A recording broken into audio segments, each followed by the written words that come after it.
Di sebuah desa kecil bernama Desa Kedung Jati, terdapat sebuah tempat yang jarang disinggahi warga.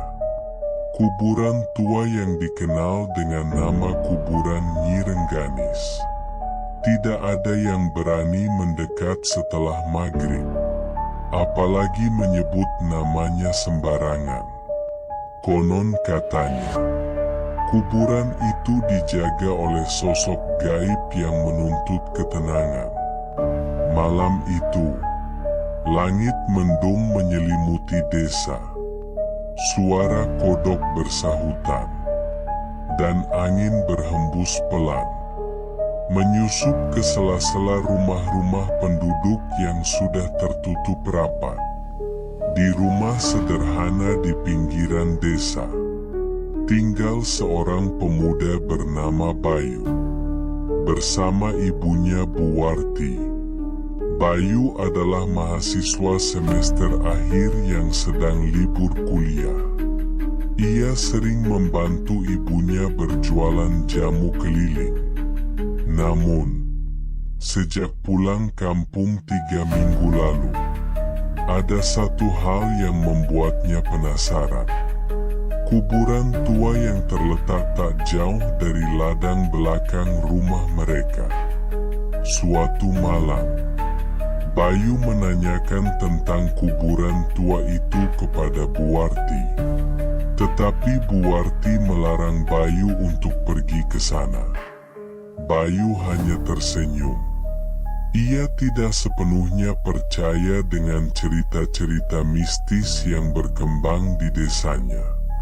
Menurutnya, itu hanyalah mitos untuk menakut-nakuti anak kecil.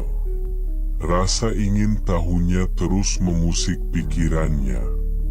Dan pada malam Jumat Kliwon, saat angin bertiup lebih dingin dari biasanya, Bayu memutuskan untuk membuktikan sendiri. Dengan senter dan kamera yang ia pinjam dari temannya, Bayu menyusuri jalan setapak menuju kuburan tua itu. Suara jangkrik terdengar jelas di tengah malam yang sunyi. Kabut tipis mulai turun, menyelimuti sekeliling ladang.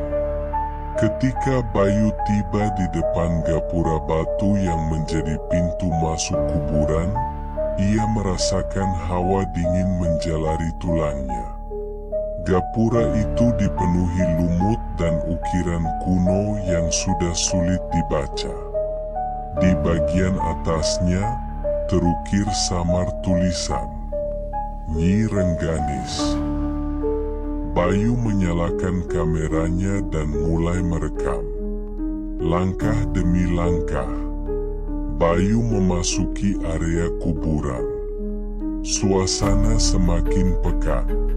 Udara terasa berat. Makam-makam tua berdiri dalam diam, dikelilingi pepohonan besar yang akarnya menjalar kemana-mana. Ada satu makam yang paling mencolok, dikelilingi pagar besi tua, dan dihiasi bunga melati yang masih segar. Meski tak ada orang yang tinggal dekat sini. Saat Bayu mendekat, tiba-tiba terdengar suara bisikan. Pelan, namun jelas, menyuruh Bayu pergi dari kuburan itu. Bayu memutar badannya cepat. Tak ada siapa-siapa. Ia menelan ludah, tapi tetap melanjutkan langkahnya. Ketika ia berdiri di depan makam yang diyakini sebagai milik Nyi Rengganis, senter di tangannya tiba-tiba padam. Kamera yang sedari tadi menyala, kini mati total. Bayu mulai panik. Ia menekan-nekan tombol, tapi tak ada reaksi. Lalu dari kejauhan, terdengar suara rintihan perempuan. Bayu menoleh. Matanya menangkap sosok samar perempuan berbaju putih. berdiri di bawah pohon beringin besar di sudut kuburan. Rambutnya panjang, wajahnya tertunduk. Bayu memundurkan diri pelan, tapi langkahnya terasa berat. Seolah-olah tanah di bawahnya menariknya untuk tetap tinggal. Perempuan itu perlahan menoleh. Wajahnya pucat, matanya hitam kelam. Ia melayang mendekat tanpa suara. Bayu berteriak dan berlari sekuat tenaga keluar dari area kuburan. Ia tidak ingat lagi bagaimana ia bisa sampai ke rumah. Pagi harinya, Bayu terbangun dengan tubuh lemas.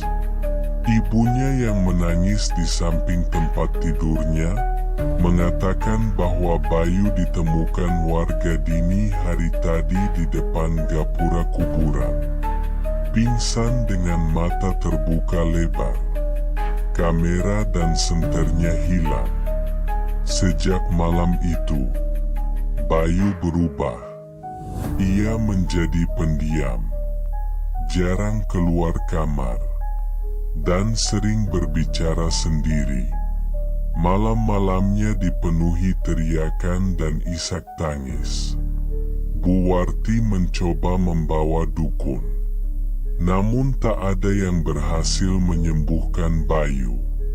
Di suatu malam, ketika langit kembali mendung dan bau melati memenuhi rumah, Bayu duduk di pojok kamarnya sambil menatap kosong dan bergumam tidak jelas.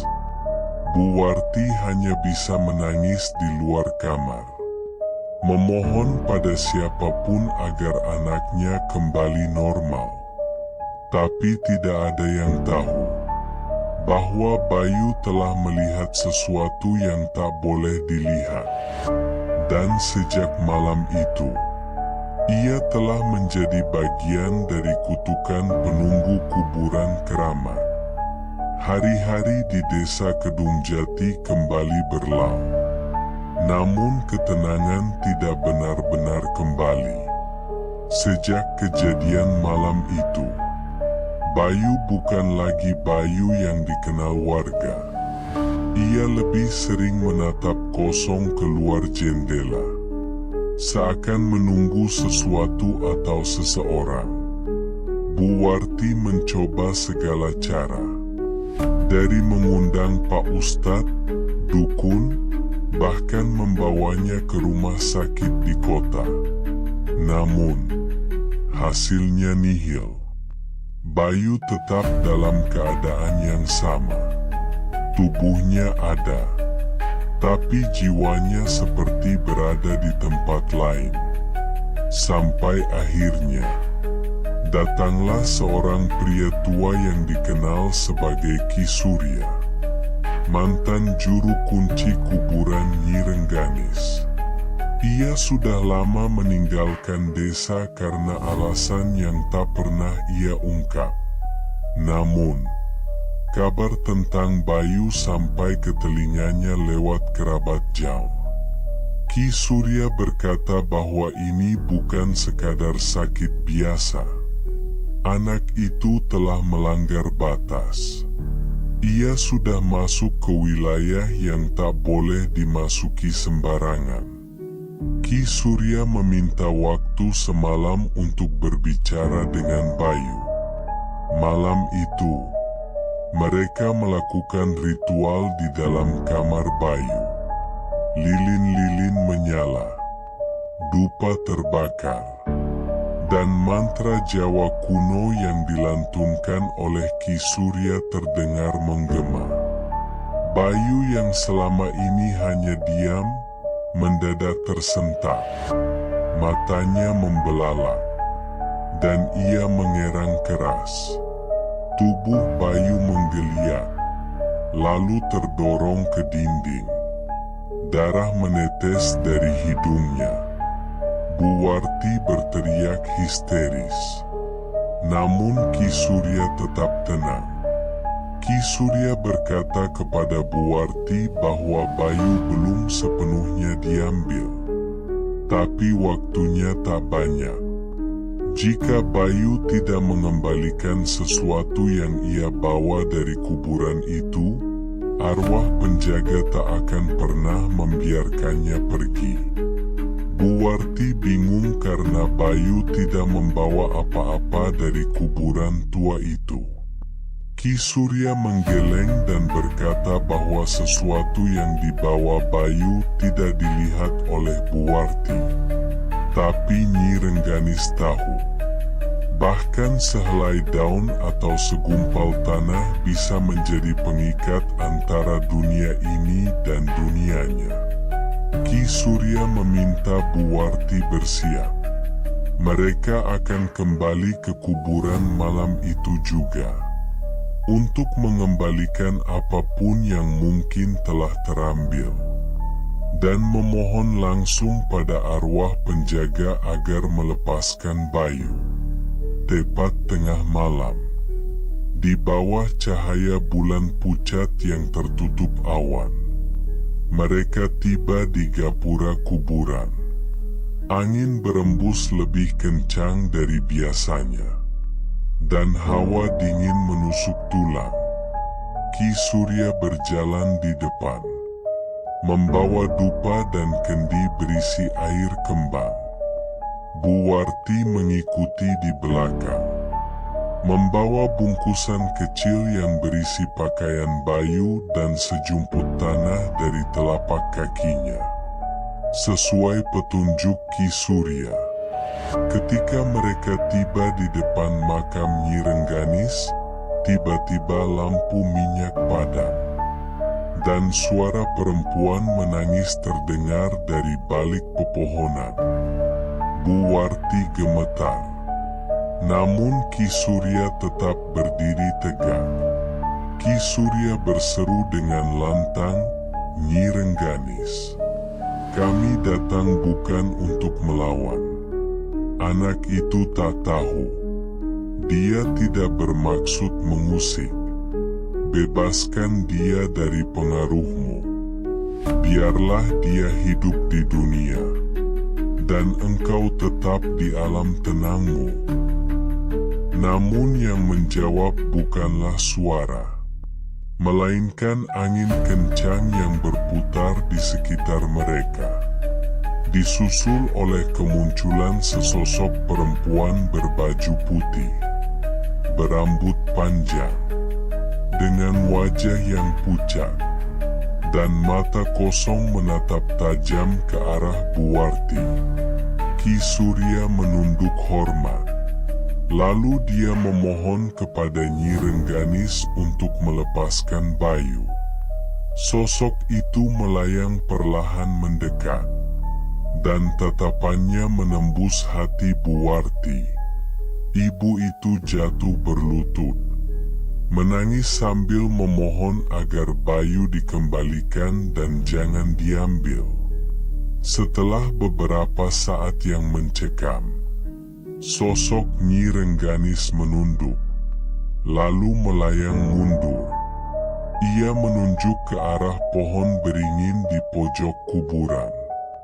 Di sana, Buwarti dan Ki Surya menemukan kamera Bayu yang sempat hilang, tertanam di tanah.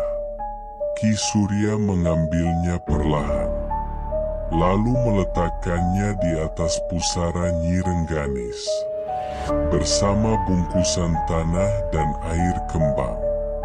Mantra kembali dilantunkan. Saat upacara selesai, suasana berubah drastis. Angin berhenti. Suara burung malam terdengar kembali, dan hawa berat yang menyesakkan seolah sirna. Pagi harinya, saat Buwarti kembali ke rumah, ia menemukan Bayu sedang duduk di ruang tengah. Matanya sudah normal, wajahnya terlihat bingung. Buwarti hanya bisa memeluknya erat. Air matanya mengalir deras. Namun sejak itu, Bayu tak pernah lagi mendekati kuburan keramat.